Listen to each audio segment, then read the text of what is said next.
Hello friends, welcome back to my daily analysis video. Nifty के analysis video में आपका स्वागत है। और कल का आपने हमारा एनालिसिस वीडियो देखा है तो आज देखने में थोड़ा आपको इंटरेस्ट भी आएगा और लर्निंग भी होगा। और आज का वीडियो काफ़ी इंटरेस्टिंग रहने वाला है, तो आप वीडियो को लास्ट तक जरूर देखिएगा। प्राइस एक्शन का क्या इंपॉर्टेंस होता है और प्राइस एक्शन किस तरीके से काम करता है और एक ट्रेडर का क्या माइंडसेट होना चाहिए ट्रेडिंग में प्रॉफिटेबल बनने के लिए, ये सबसे इम्पोर्टेंट है।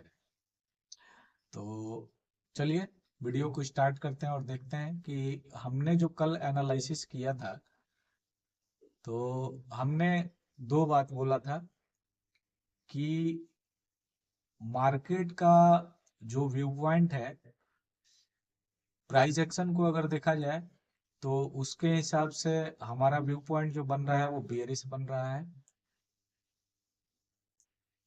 प्राइस एक्शन के हिसाब से अगर हम व्यू पॉइंट बना दे रहे हैं तो अब ये जो आज का कैंडल है, ये जो कैंडल है ये आज स्टार्ट हुआ है। हम 75 मिनट के टाइम फ्रेम पे चार्ट को देख रहे हैं, तो यहाँ पे हम देख सकते हैं कि आज जो मार्केट ओपन हुआ तो लगभग फ्लैट ओपन हुआ। ये कल का क्लोजिंग है। कल का क्लोजिंग प्राइस जो था वो था 23,176। आज का ओपनिंग प्राइस जो है वो 23,169, यानी कि फ्लैट ओपन हुआ। तो हमने एनालिसिस किया था और बताया था कि ऐसे सिचुएशन में हमें क्या करना चाहिए। तो अगर फ्लैट ओपन होता है तो कल का जो ये बुलिशनेस है ये कंटिन्यू करेगा। तो आप देख सकते हैं कि ये बुलिशनेस जो है हुआ भी, ये 75 पहले जो सवा घंटे में किस तरीके से ये ग्रीन कैंडल बना, तो प्राइस जो है 125 पॉइंट का रैली करके क्लोज भी दिया। ये 75 मिनट का कैंडल है। ये 9:15 से लेके 10:30 बजे तक का कैंडल है। तो मार्केट में कल का अगर प्राइस एक्शन देखा जाए तो उससे बुलिशनेस रहेगा। तो हमने बोला था कि हम लॉन्ग भी नहीं होंगे। क्यों? इसलिए कि प्राइस जो है स्ट्रॉन्ग रेजिस्टेंस पे है। स्ट्रॉन्ग रेजिस्टेंस यानी सप्लाई जोन पे है। सप्लाई जोन का मीन्स है कि इंस्टीट्यूशन का ये सेलिंग एरिया है। इंस्टीट्यूशन जो है कहीं से भी सेलिंग कर सकता है। तो हमने कल एनालिसिस में बोला भी था वीडियो के लास्ट में कि हम आज कोई ट्रेड नहीं करेंगे, और मैंने ऐसा किया भी। मैंने आज कोई ट्रेड नहीं लिया।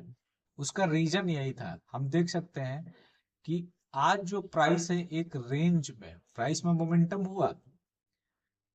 देख सकते हैं कि पहला कैंडल जो 75 पॉइंट का बना उसमें 124-25 पॉइंट का रैली हुआ।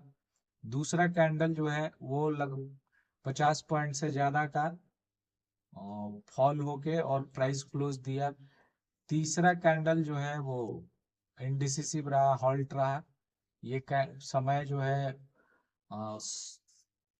11:45 से लेके और 1 बजे तक का कैंडल जो है वो इंडिसिसिव रहा।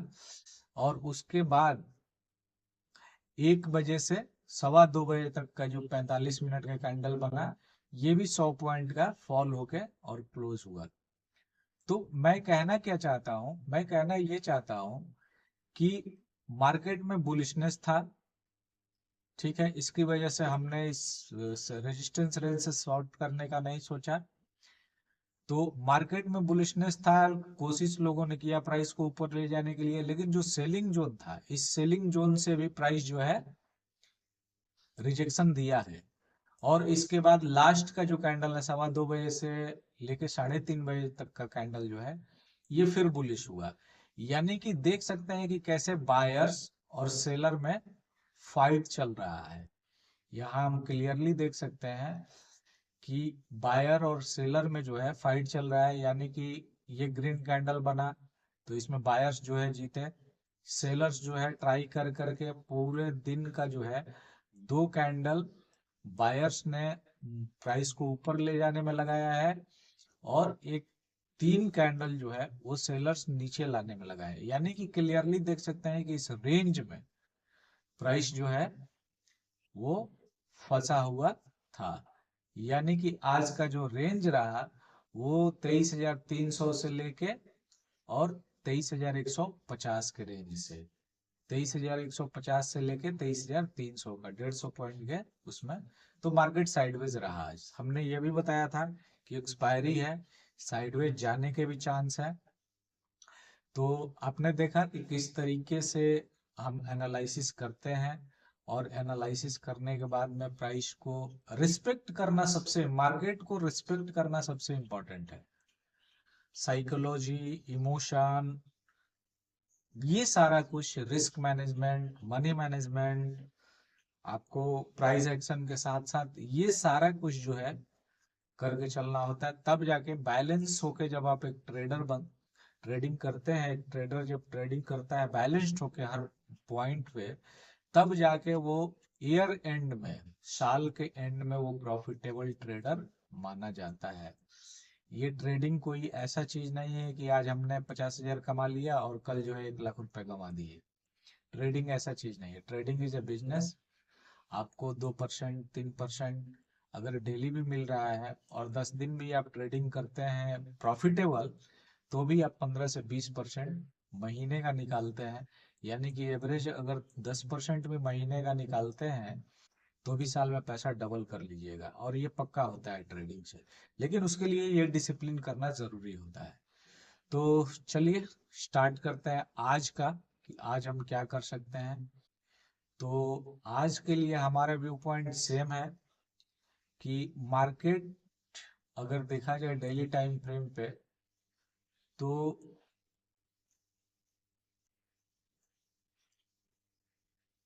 28 जनवरी, 29 जनवरी और आज 30 जनवरी। 28 जनवरी को गैप अप हुआ, गैप अप होके गैप अप क्लोज दिया, पॉजिटिव क्लोज दिया। 29 तारीख को अच्छा खासा पॉजिटिव क्लोज दिया है, और आज भी लगभग पॉजिटिव क्लोज ही दिया है मार्केट में। लेकिन लास्ट में ये सेलिंग प्रेशर हम देख सकते हैं। अब एक चीज देखिए कि मार्केट प्री क्लोजिंग और पोस्ट क्लोजिंग में कितने का डिफरेंस है। मार्केट पोस्ट क्लोजिंग 250 है आज का, 23,250, और प्री क्लोजिंग जो है 23, मतलब 23,300 के आसपास है। लगभग 50 पॉइंट, मतलब 48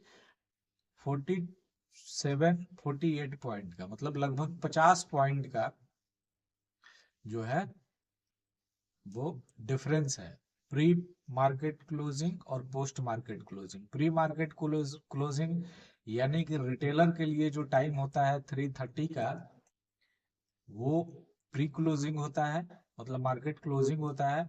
और पोस्ट क्लोजिंग यानी कि उसमें 5 मिनट का जो टाइम होता है, वो इंस्टीट्यूशन के ऑर्डर्स को सेटल डाउन करने के लिए होता है।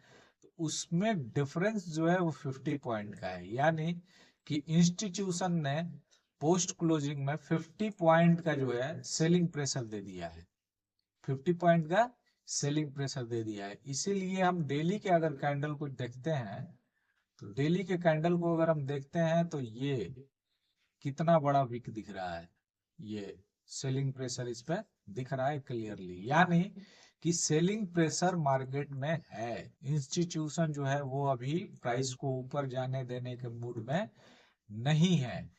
अब उसके बावजूद भी फिर भी मार्केट रैली क्यों कर रहा है, इसका रीजन एक ही है कि आरबीआई का जो अभी 2 दिन पहले कुछ न्यूज आया, उसमें कुछ पॉजिटिव जो है सेंटिमेंट मिला। और दूसरा कि बजट जो सैटरडे को होना है, 1 फरवरी को जो बजट है, उससे लोगों को ये लग रहा है कि मार्केट में इतना बड़ा जो फॉल है, तो मार्केट में इतना बड़ा फॉल होने के बाद मार्केट को ऊपर ले जाने के लिए, यानी कि रिवर्स कराने के लिए, अब कुछ ना कुछ तो बहाना चाहिए मार्केट को। तो ऊपर जाने या नीचे आने के लिए कुछ ना कुछ तो फंडामेंटल रीजंस चाहिए होते हैं। लेकिन हम तो सिर्फ चार्ट को देखते हैं, चार्ट जो बोलता है वही हम सच मानते हैं। तो कहने का मतलब है कि एक ये जो बजट है, कमिंग बजट है, इसमें होप है कि लोग जो है बाइंग के मूड में मार्केट में, क्योंकि पोर्टफोलियो भी बहुत ज्यादा गिरा हुआ है लोगों का, लोगों ने पैसा भी जो बचा के रखा है उसको भी इन्वेस्ट करना है। तो ये सारी जो चीजें हैं, तो उसकी वजह से मार्केट में रैली हो रहा है। ये जो रैली जो हो रहा है ये उसका फैक्टर है। लेकिन इसको रैली हम कब मानेंगे? कि जब ये लेवल ब्रेक कर जाए, ये लेवल ब्रेक कर जाए और प्राइस सस्टेन करे। तो मीन्स कि अभी हम जो है न बुलिश है न बेयरिश है, अभी हमारा व्यू पॉइंट जो है वो न्यूट्रल रहेगा। तो कल हम क्या कर सकते हैं मार्केट में? कल ये तो अब सप्लाई जोन जो है, ये जो सप्लाई जोन है, वे सप्लाई जोन वैसे भी वीक हो चुका है, क्योंकि प्राइस जो है क्लोज भी डिजिटल लाइन के आसपास में दे दिया है और मार्केट में बुलिशनेस दिख भी रहा है। और साथ में अगर हम देखें तो एक और जो है स्ट्रॉन्ग सपोर्ट बन चुका है मार्केट में, वो क्या? तो यहाँ पे इस तरीके से हम अगर देखें तो 75 मिनट का डिमांड जोन बन चुका है। इस डिमांड जोन से प्राइस आकर रिएक्ट भी कर गया, यानी कि ये जो रेजिस्टेंस है, ये जो एरिया है 23,350 का, ये अगर ब्रेक करता है तो फिर हम लॉन्ग के लिए सोचेंगे। ठीक है, और इस सप्लाई जोन से शॉर्ट के लिए नहीं सोचेंगे, क्योंकि ये जो सपोर्ट बन चुका, तो इस डिमांड जोन से कभी भी हम लॉन्ग लेते हैं तो इस डिमांड जोन से लॉन्ग इसलिए नहीं ले सकते हैं कि ये सप्लाई जोन बना हुआ है। तो कहने का मतलब है कि कल भी मैं मार्केट में तभी कुछ करूंगा कि जब ये जो 23,350 को ब्रेक करने का, अगर ब्रेक करता है मार्केट 23,350 को, तब लॉन्ग के बारे में सोचूंगा। अदरवाइज मैं शॉर्ट तब तक नहीं करूंगा कि जब तक कि प्राइस जो है 22,750 को, 22,750 को जब तक प्राइस जो है ब्रेक न कर जाए, तब तक शॉर्ट भी नहीं देखना है। क्यों? क्योंकि ये जो एरिया है ना, ये एरिया में कहीं से भी प्राइस जो है कभी भी मुड़ रिवर्स हो सकता है। प्राइस ऐसे फॉल हो रहा है, यहाँ से रिवर्स हो जाएगा। प्राइस ऐसे मूव कर रहा है, रैली कर रहा है, यहाँ से रिवर्स हो जाएगा। तो कहने का मतलब है कि स्टॉप लॉस हिट होने के जो प्रोबेबिलिटी होते हैं वो ज्यादा बढ़ गया है। ये जो रेंज है 23,350 और 22,750, 22,750 का सपोर्ट एरिया और 23,350 का जो है रेजिस्टेंस एरिया, ये दोनों एरिया के अंदर प्राइस का क्या है कि मोमेंटम जो भी होगा उसमें स्टॉप लॉस हिट होने के चांसेस, प्रोबेबिलिटी जो है वो ज्यादा है। इसलिए मैं एक ही गाइडलाइन, मैं जो भी हमारे व्यूअर्स हैं, जो भी हमारे चार्ट को देखते हैं, उनके लिए मेरा एक ही सजेशन है कि अभी हम या तो इस 23,350 के रेंज को ब्रेक होने का वेट करें, या फिर 22,750 को ब्रेक होने का वेट करें। और कल के बारे में अगर हमसे पूछे तो कल हम ज्यादा प्रोबेबिलिटी है कि कल मार्केट क्या कर सकता है। कल मार्केट हो सकता है गैप अप ओपन हो, और गैप अप अगर इधर कहीं ओपन होता है, मार्केट 23,350 के ऊपर कहीं मार्केट गैप अप ओपन होता है और 15-20 मिनट के लिए सस्टेन करता है, गैप अप ओपन हुआ और 15-20 मिनट के लिए सस्टेन करता है, तो 23,300, 23,300 जो है वो एक सपोर्ट की तरह काम करेगा। तो यहाँ प्राइस अगर गैप अप ओपन होता है और यहाँ आके इंगल्फ बनाता है, और इंगल्फ बनाने के बाद में यहाँ से सपोर्ट लेगा, तो लॉन्ग लेंगे। कल का ज्यादा प्रोबेबिलिटी यही है। और अगर फ्लैट भी ओपन होता है तो ये रैली जो है वो कंटिन्यू ही करेगा। सेकेंड हाफ का जो मोमेंटम है फ्लैट होने के बाद ये कंटिन्यू ही करेगा। और अगर गैप डाउन होता है तो कुछ नहीं, ये सपोर्ट की तरह काम करेगा। 23,150 से 23,150 से लेके 23,200 का रेंज जो है ये सपोर्ट की तरह काम कर जाएगा। मतलब तो एक ही प्रोबेबिलिटी है कि इसको ब्रेक होने दें 23,350 को, तो लॉन्ग। अदरवाइज मार्केट इसमें करके या फिर फॉल हो तो फिर शॉर्ट देखेंगे। तो थैंक यू, वीडियो को लाइक कर दीजिए, कमेंट करके हमें बताइए कि आपको कैसा लगता है हमारा एनालिसिस, और चैनल को जरूर सब्सक्राइब कीजिएगा। थैंक यू दोस्तों।